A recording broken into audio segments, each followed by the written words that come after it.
Our podcast presents the why me, Gordon, prefers Wuthering Waves over Genshin Impact.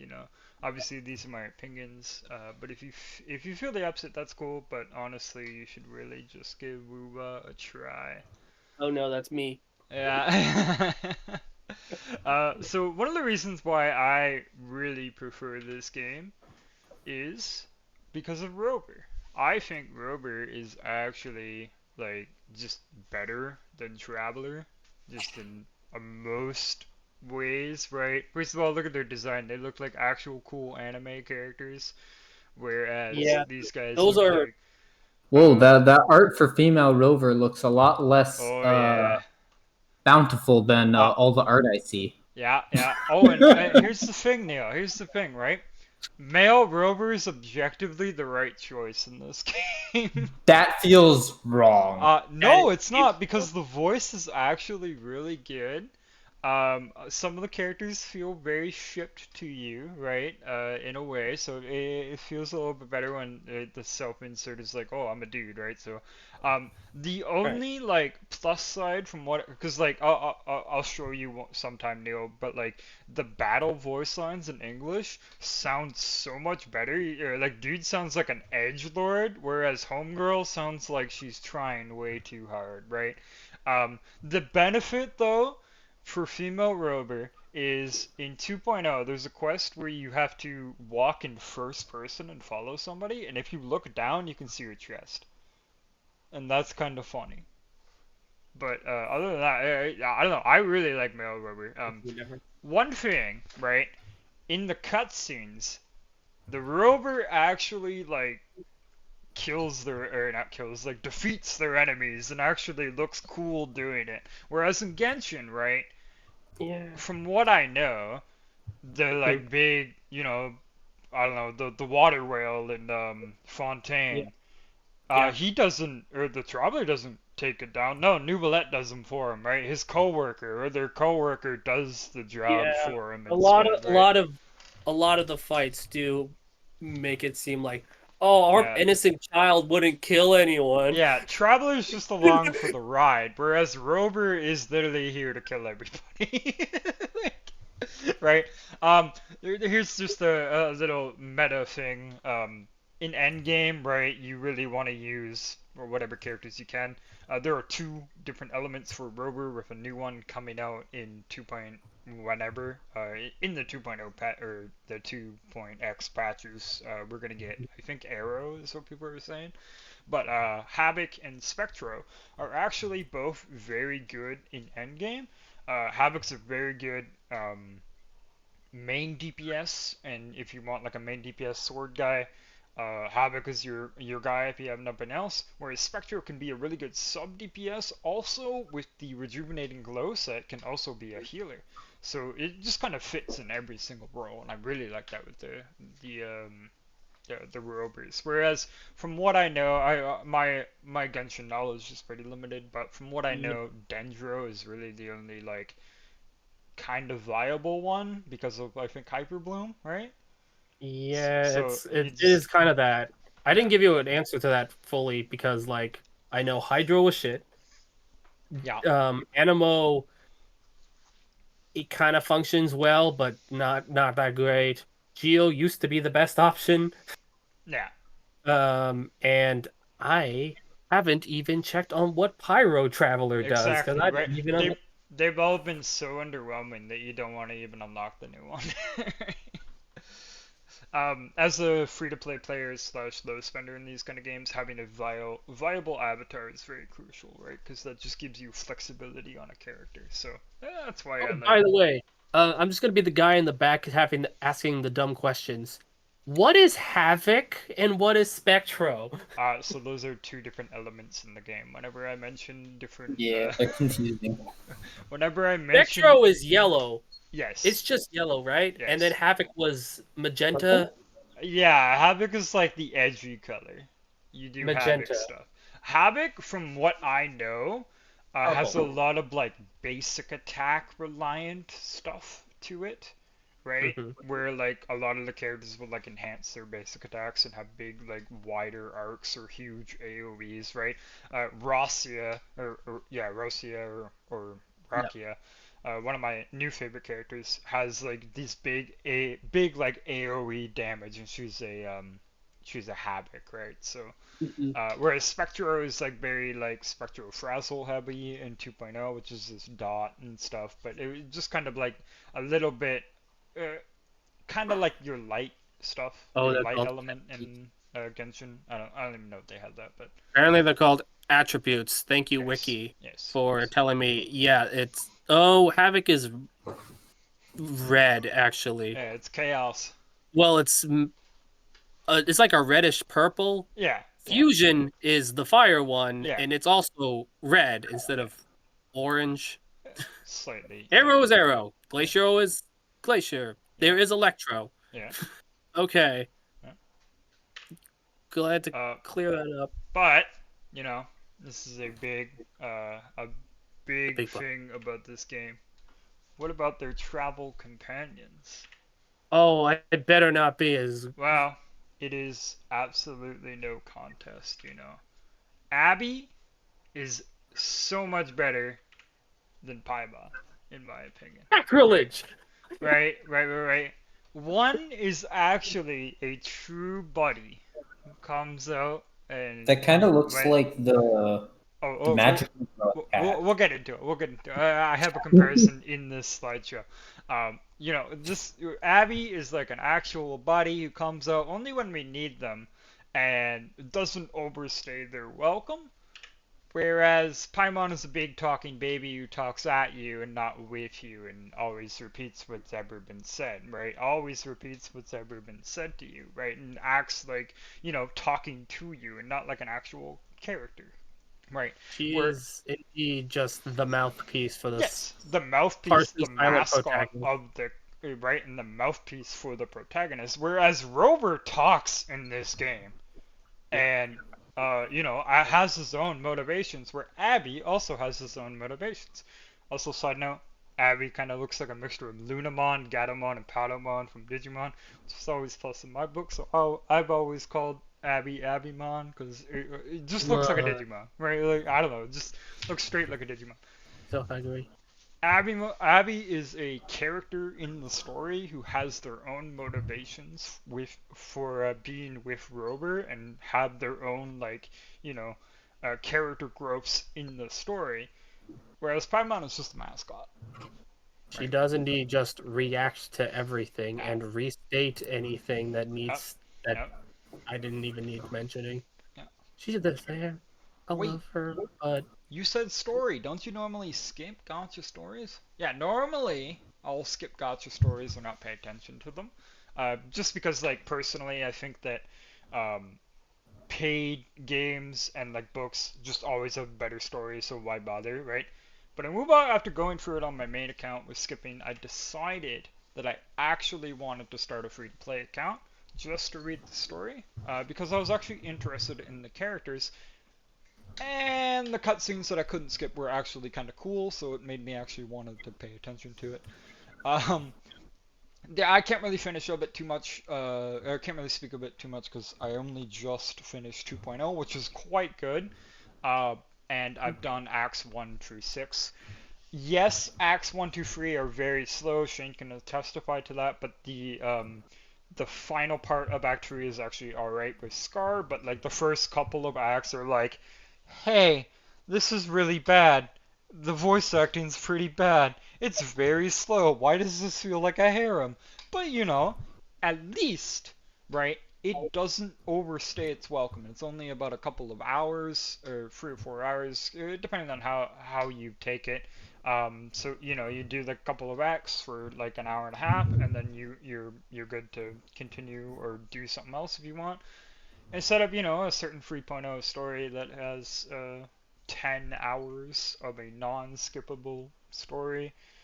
I honestly believe that every single gacha game, if they want to strive, they should really put a skip button in their game because of bloat like Yap Best Impact or yeah Yap Star Rail and Yap and Impact, they really should just add a button for me to skip it all, so I can actually get to the part that I really like. Because like just like in Wuba, um, I skipped it for the first time because I was just used to skipping gotcha stories. But after a bit, I actually, personally wanted to invest myself into the story and actually really kind of look forward to seeing where the story goes. So, yeah, which So is I again huge surprise. Go I ahead, Jay. just want to kind of ask a question. Why didn't you like look up playthroughs to do it instead? Because I wanted to have my own opinion and I didn't want to have a second screen. I also wanted to play different characters. Is that Okay. it? He's got two Faye accounts, Shane. This guy's crazy. I got two fair Okay. He's accounts. gotcha fiend. I got yeah. Gotcha, fiend. Well, to be fair, right, with my free to play Wait, account, does that mean the second Faye account is to read the story? no, no, sorry, I'm not going back and reading the Fae story. So the reason why I started another account is a to read the story, and once I'm done with the story, I'll probably slightly drop that account. But I also wanted to like roll for a different limited hero or a limited character that I don't want to get on my main account, and just try them out on that one instead, right? So, and it just gives a little bit of variety as a free to play player, right? It's just like, oh, now I can play this character on this account, right? So, um, also English voiceovers in this are actually quite top quality, considering that yes, 1.0 has its like worst foot forward, with like Yang Yang and Jinsei, they're pretty much not the best. But Carlotta in 2.0 is voiced by Jennifer English, who voices Shadowheart from Baldur's Gate 3, and is considered probably the best voice actor in Wuthering Waves at the moment, and the best voice. Isla's character I main in this game, so it's nice to hear her voice. I actually also changed to English, which is kind of wild. For the most part, I played JP in these games, right? Just because like, oh, the voice is really bad. But I decided let's go back to it because these voices are actually quite interesting. Lumi is a mouse character voiced by a new voice actress. Emily Cass is her name. She's pretty unknown. However, she has this thick ass fucking Irish or yeah, Irish accent or Scottish accent actually, sorry, that was a typo. Thick Scottish accent, so she's this like Scottish mouse lady, and it's really funny whenever you hear her talk. And it really Yay. adds to her character. Deal. Zanny, we don't know who her voice actress is just yet. She's coming out in I think 2.3 or something like that. Tired demon mom that everyone really likes, with horns, with a tired face. She has a very thick Italian accent. And people really like the Italian accent, right? And she's from Rena Sita, that is a very Italian-inspired, or yeah, a really Italian-inspired area. So, yeah, the variety in the accents really add to the world building in the game, right? Take like Metaphor, right, where it's like a very British game, and it really adds to the world building. And same with like Xenoblade 3, right? And Yeah, I was gonna say, why don't you put a yeah. Xenoblade character there, huh? No, because the reason why I put this Genshin guy, I think his name is Ito and Ryuji, is Yep. because they are the same voice actor and they sound the exact same, right? I like. Damn, that sounds I like like a it. shit on Ryuji. It's Shit yeah, on it's Ryuji? yeah, Oh, it's just I don't Max care. You Middleman. can on Like Ryuji. that's all I hear is just that guy, right? Whereas if I play like a game like fucking Final Fantasy 14, for example, it's like, oh, I don't know who any of these guys are. I don't hear them in all these other games. They actually sound, like Alphino. They sound like Y'shtola. They sound like actual various different characters. Yes, Carlotta does kind of sound like Shadowheart, but I think that's just because Jennifer English is using her British accent, right? So, whereas there's just a bunch of like American voice actors that just kind of, oh, this is this character from this anime that I've heard a million times, right? So, Just the personal Admittedly, preference in this that. won't really affect Genshin with the newest patches. Oh yeah. Yeah, there's that too. But Yeah, what? yeah, Yeah, that's the thing, right? They're using a lot of British voice acting talent in MOBA, so like there is no voice acting strike in this. yeah. Character designs, in my opinion, are just a big fucking improvement in this game. Right, Miko kind of looks like a McDonald's toy compared to Changli, where Changli Wait, which one came looks out first? Just out of Mik curiosity. Miko came out first. Um, but Okay. in my So opinion, is it more like this is like the high tier brand expensive yeah, Yamiku? the premium Big Mac, whereas this just looks like the value menu Big Mac, right? In my I don't opinion, know. This woo woo character looks like she's got some Big Macs compared to Miku. Mika. I mean, yes. But yeah, like I don't know, just like I like the detail in the Wuthering Waves characters compared to like this. It does Yes, look it like a is higher like a quality image. stylized thing that they're doing in Genshin, but I don't know. She just kind of looks like a Big Mac toy or like a McDonald's toy to me. All right. Summoning in this game, in my opinion, is 100% better than Genshin in every way and feels more quote unquote eco-friendly. So when you start the game, you currently get free 5 stars on the for the standard banner characters. One being a choice voucher, one being a random and 50 summons at eight lustrous ties instead of 10 per tenfold, and then the other one is a quote unquote sparkable banner. We come from Fire Emblem Heroes. We know what that means, right? When you summon X amount of time, you get a character of your choice, right? So you get to choose between these 5 guys. But yeah, you get like one as soon as you finish like Act 2 or yeah, I think it's like Act 2. You get your voucher and you can just pick any of the 5 guys.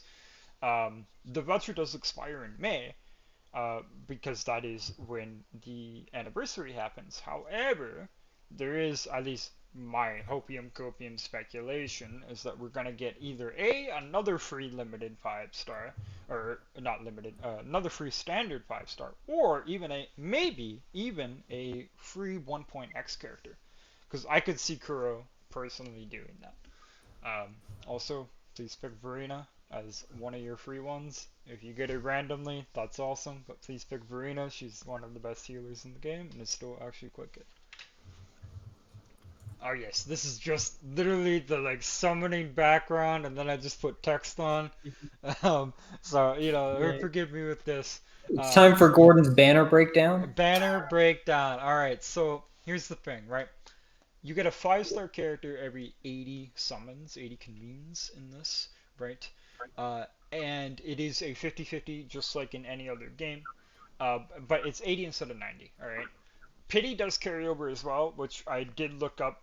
Pity does carry over in Genshin as well, so it is Okay. the same there.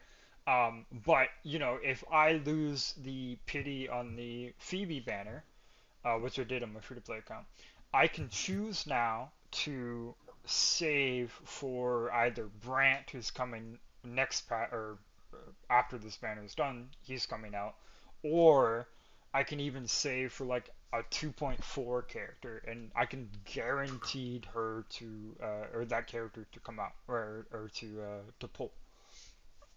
This is really good for budget and free-to-play console players, right? Because like you can just like kind of plan ahead, right? Even if you lose, it's like, oh, okay, now I can just plan ahead and maybe do something else. So, um, I don't know. I really like that.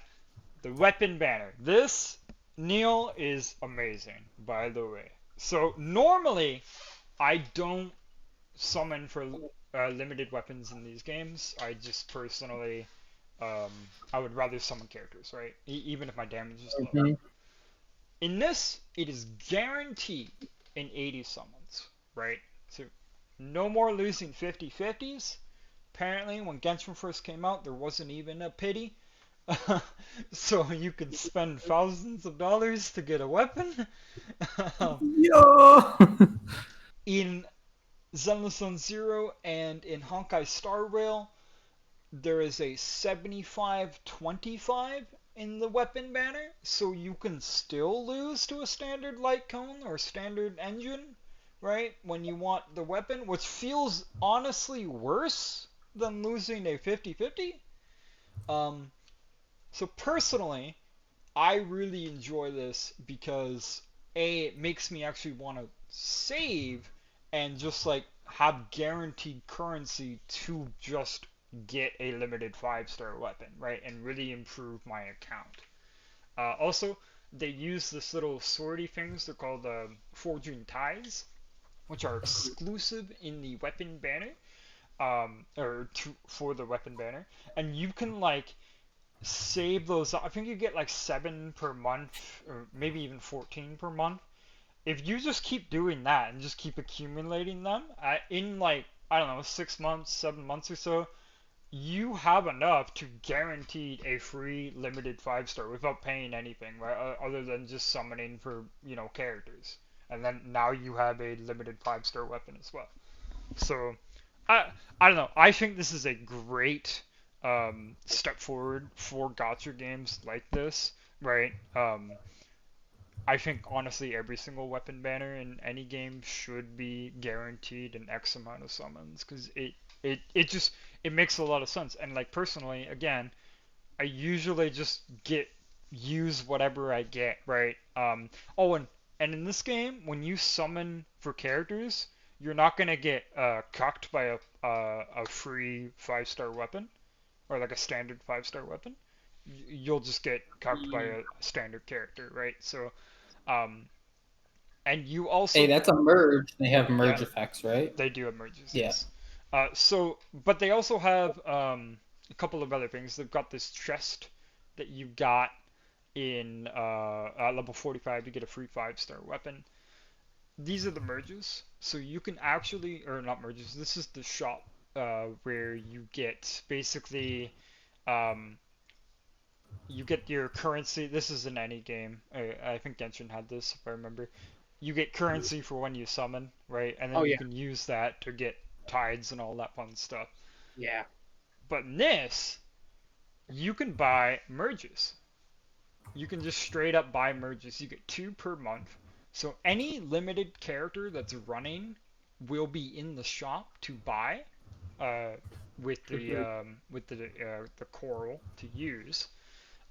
So you could get theoretically you can get a brand new character with a +2 merges. Once Also, you check all those, yeah. Also, all of the standard characters will be on the shop as well every month, and you can get 2 per month. So, as a free-to-play player, you could get a S6, which is max merge, on a standard Mhm. character. This is great for free-to-play characters because it actually gives us a chance to play Yeah. with these sequence nodes without actually, spending a whole lot of money to it, or even +6 a standard 5-star. Don't Yeah. +6 this guy. So, do Just you know how the He's shop? bad. You know how the He shop needs to works in wear a bigger Genshin? shirt.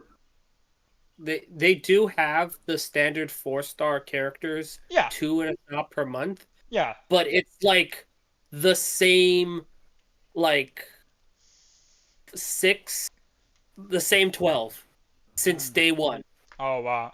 We have there's so many more 4 stars that like 4 stars are like can be rarer than the 5 stars, It's just the 4 stars as well. You can't get like 5 stars in the shop, and right? you can't get like like Yeah. you can get the 4 stars themselves. They aren't merges though. Yeah, yeah. So like if you don't have There is four so stars, you get them that previously in this game, when a 4-star did come out, you can just way. Mhm. straight up get them for I think 80 corals in the shop. Oh, okay. So if you already when the game started, right? Yeah, when the 4-star character comes out, Uh-huh. you can just outright buy them for 80 corals in the shop Which instead of is pulling for them. slightly more than getting a merge. Yeah, Okay. instead of pulling for them, you can just outright buy them. That is great. That's how you Yeah. Um, this banner here, I think, is actually add one a of my Genshin. favorite banners in the game. It is, first of all, with your standard Orbeez, the Lustrous Tides, I believe they're called. You can use them to summon for a weapon, and in 80 summons, you're guaranteed to get that weapon. It is a unlimited sparkable banner as well, meaning that you can get a max refinement weapon on a weapon like Emerald of Genesis, which is considered like one of the strongest swords in the game currently still. There are better swords, obviously, but it's a really good quote-unquote free-to-play option. And you can get max refinement if you really wanted to. I'm personally trying to get the great sword now because I could use a weapon for Jinsei. But I do have Static Mist and Emerald of Genesis now, and they're both really, really good weapons. And because you are still handed out these lustrous tides as like exploration rewards and as event rewards and all that fun stuff, you can just use them on the weapon banner instead of using them on the standard banner because you will probably lose a 50-50 and get those characters anyways. So why don't you like try to further your account by getting some decent 5-star weapons? So I really like this banner. It's just awesome that it's just like unlimitedly sparkable, right? So at least currently, I've only sparked it once, but I think it's just literally unlimited. So yeah, it's really nice. It's just so nice to have.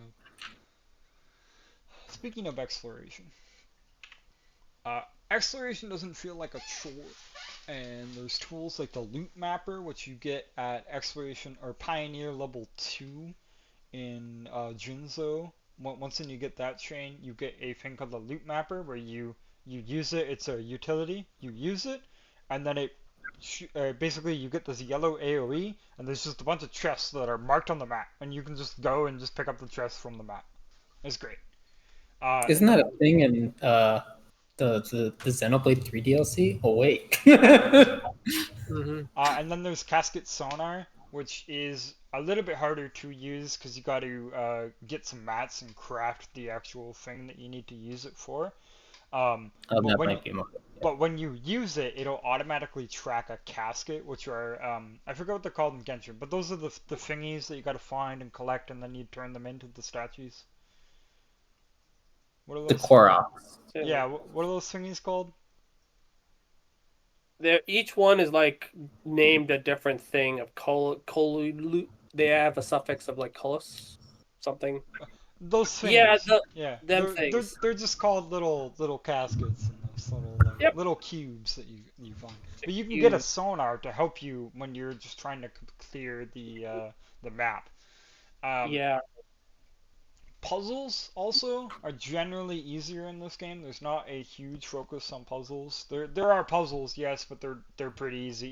Even baby brain me can You actually know, figure it out. yeah, I have been using that sonar a lot. Yeah, I yeah. know, like, Genshin has something to be like, oh, well, you can see elemental signals. It- yeah, that sure is helpful. You Woo. could also, I don't know, highlight the pickable objects up a little, Yeah. much easier to. Uh, That could have helped too. Also, there's an in-game checklist in this game. So, when you're in an area and you click your map compass, your compass, it'll tell you what you're missing in that area, which is very helpful if you want 100% the area. If I That's remember, cool. Hey, in Genshin, yeah, Genshin has that. yeah, You just have to build up your reputation with the certain area to unlock a crafting recipe to get this compass. yikes. Yeah, no, you just get it. And it's just really nice, and you don't have to rely too much on third-party tools to actually complete the areas.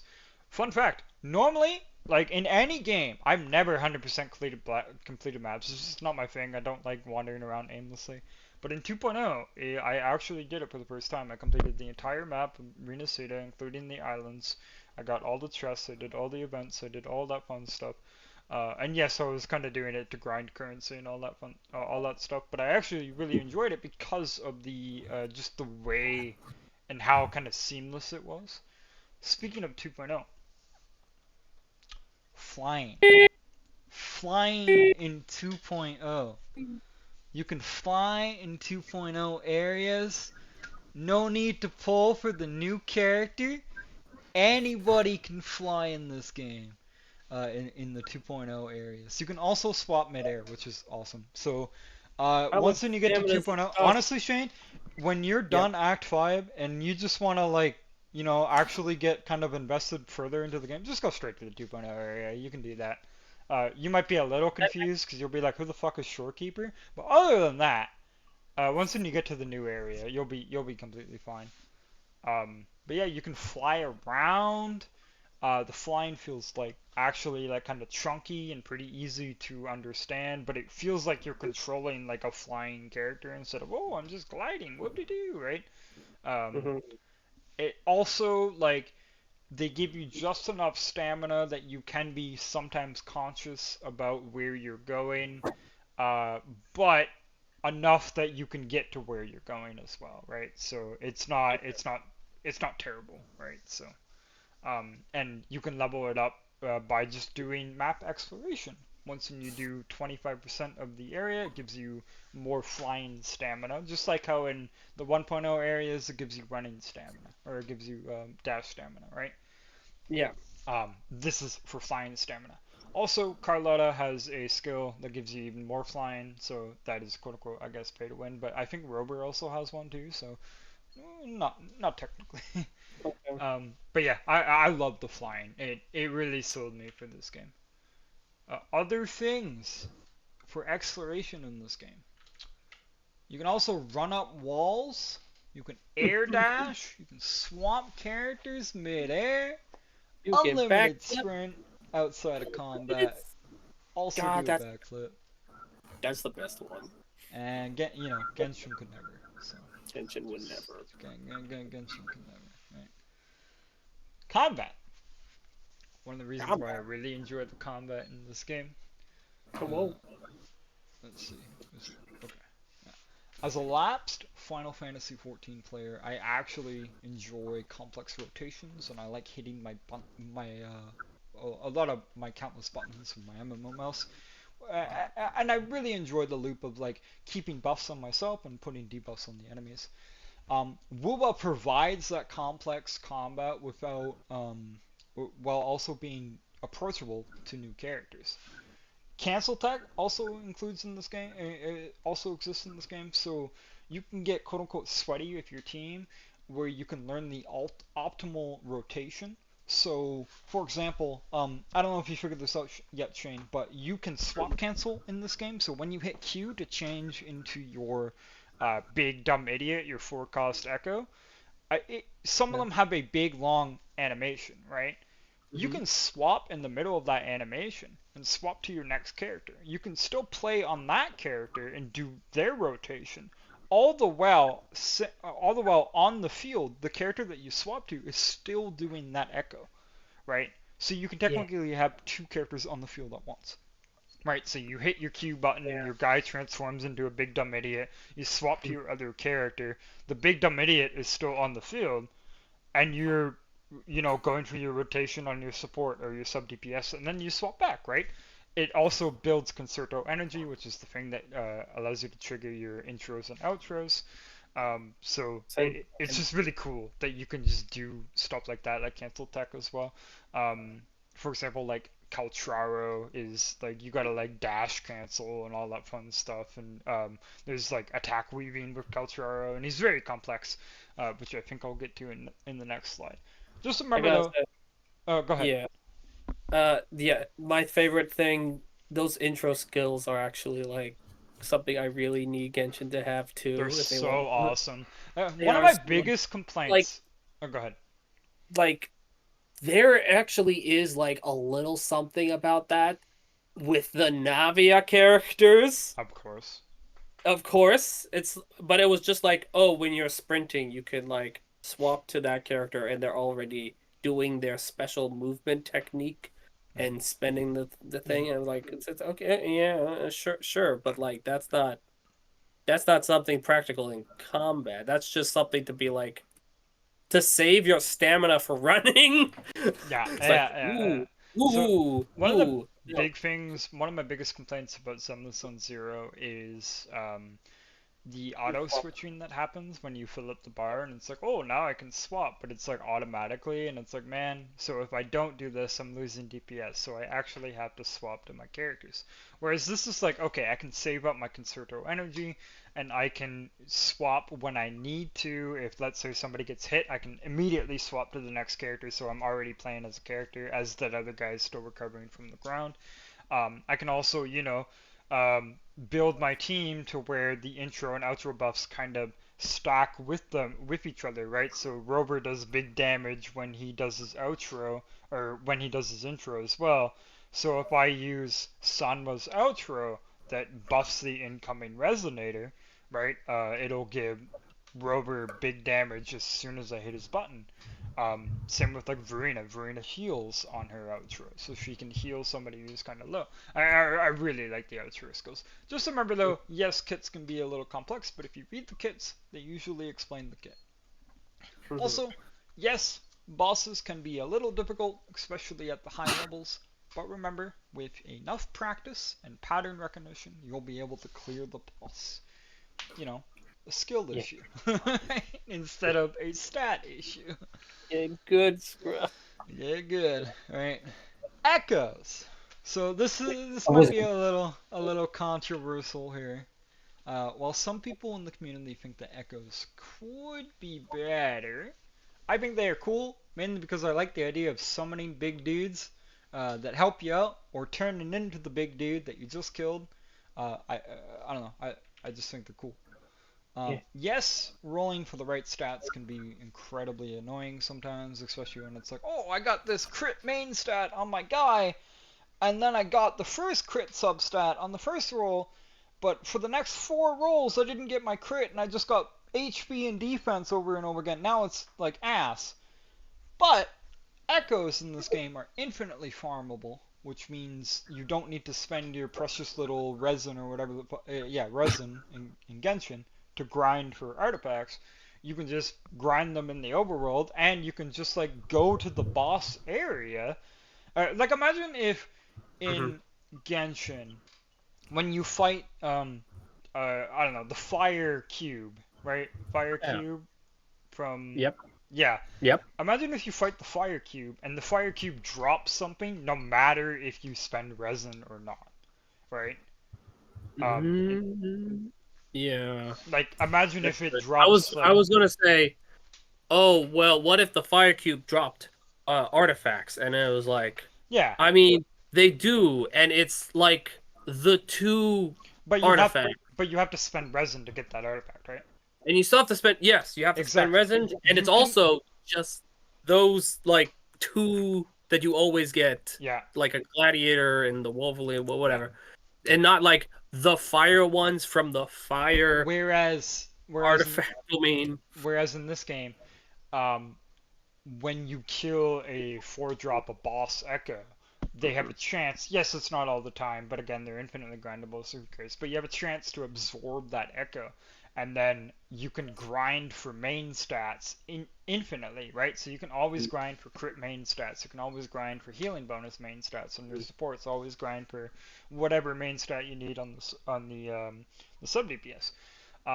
So you don't have to waste any resource other than time to grind up those main stats and to have the right main stats. So when you're rolling, it's not as bad. Speaking of rolling, I got a little Juway's tip for you here. Be sure to roll one substat at a time, and just take your time. If the first 3 rolls are really bad, just use it as a recycle material for your next echo, and you'll save EXP tubes that way. So, Yeah. just don't It grungo sounds like bungo. the like fancy accessory grinding in Xenoblade 3. Uh, I was just like, nah, I'm not doing that shit. You just don't grungo bungo all like do all 5 at once. You are gonna um eventually run out of EXP tubes, but if you do it this way, you'll probably even run out of tuners before you run out of EXP tubes, which is the tuners you use for rolling in this, whereas the tubes you use for leveling. Yes, there are 2 different currencies to Mhm. level up echoes, but again, some people don't like it. I just like the idea of summoning a big dude and having the big dude help me out here. But what about power creep, you say here? I didn't, right? but okay. Right. All So right. far in this game, power creep hasn't become an issue yet. Gian, the first ever limited 5-star hero, can still clear content today and is actually one of the best characters in the brand new endgame Wuthering Waves that just came out in 2.1, which focuses more on AoE centric characters. Usually the old characters can still hold their own, but you have to master their rotations and optimize their build. The newer characters, like Carlotta, are easier to play and understand. Instead of picking up a character like Colcharo, well, you'll have to learn weaving your skills between attacks, right? You'll have to learn to press your E button and then attack, press your E button and then attack, right? You're gonna have to learn cancels to actually get the optimized rotation. Whereas Carlotta, you just go bang, bang, bang. Your bar is full. Hold down heavy attack. Press your ultimate. Your ultimate does more damage because you pressed your heavy attack first. Bang, bang, bang. You're good. Swap to the next character, right? So yes, there is technically like ease of use creep. There is still one form of power creep in this game, and that is Nightmare Echoes. Oh. In 2.0, Kuro added a brand new form of some four cost echoes that you'll see in like the one drop area or the 1.0 areas. Mm-hmm. These can be found in the 2.0 areas, and a couple are locked behind like exploration quests and all that. Generally, these echoes are considered stronger than their original forms, right? If I don't know if you fought the Hell Rider yet, but there's a Nightmare Hell Rider that is considered better. Um, Oh. but however, some characters may prefer the original effect because basically there's like a new effect usually Yeah. over the new effect. But these echoes are free to farm for everybody, right? This is the best form of power creep I've seen in the Gacha game because they are actually like taking ideas from World of Warcraft and Final Fantasy, where yes, there is power creep in the game, but everyone can get the power creep, right? It's not locked behind a paywall. It's not a character power creep. It's not, oh, this character that just came out in 2.1 is like weaker or is stronger than say Jian or even Chang Li. No, they are around all the same power level. It just depends on like your playstyle and all that and what characters you actually want to roll for.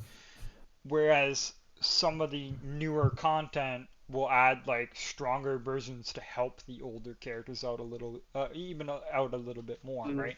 And even some new characters like the Nightmare Echoes as well. So I don't know. Yeah. I love the Nightmare Echo system. I really like the designs. They look cool. They all have like this like purple little glowy stuff. Mm-hmm. But you're thinking, Hey. but unfortunately, there is one thing that Genshin does better than Wuthering Waves. And I'm not Oh, trolling. There's no big bait on this. okay. There's no big Okay. bait on this. Genius implication. Geniusification, baby. Yeah, I'm kind of well aware that I might be like the only person on the planet who actually plays Genshin just for the card game. But we do exist. As a card game player, we really enjoy it when they innovate on their mana system, and the dice are a really cool mana system. I really like that idea. It's excellently monetized, Shane. Did you realize that Yep. the card game is really well monetized? Which is to say, Yeah. it's not at all, because the gacha funds the game. So Yep. you get all the cards for free, and as somebody who literally logs in the Genshin Impact to play the fucking card game, um, it's great. It's awesome. However, personally, you could tell Hoyo this. A standalone version would be greatly appreciated because that would save space for both me, right? I wouldn't have to, download 100 gigabytes just to play a card game. You can have it Um, on your phone. I can have it on my phone or whatever, right? Yeah. And this would also save space for, the majority of the Genshin player base who don't touch the card game at all, right? Because that'll save, I don't know, 20 gigabytes on the computer or whatever the hell. I don't know how much it'll be, like even 10 Right. gigabytes, right? This is a little meme I put, sorry about the spelling error, but, a little meme I put, Genius Invocation only players, non-Genius Invocation players, we both want a standalone version. Yeah, and then they can monetize that version. Wait. Yeah, and then they can monetize that one and put HSR characters in it. Yeah, that would make me a little sad, but you know what? It's fine. In conclusion, Wuthering Waves is an excellent game for both hardcore and casual players alike. While they lack a CCG, which again I know I'm in the complete minority in that, so just ignore that. They do everything else better than Genshin. The game just flows better. It doesn't feel slow and clunky. It feels like a breath of fresh air, with an in-depth combat system and a non-predatory gacha system, and power creep that is accessible to everyone.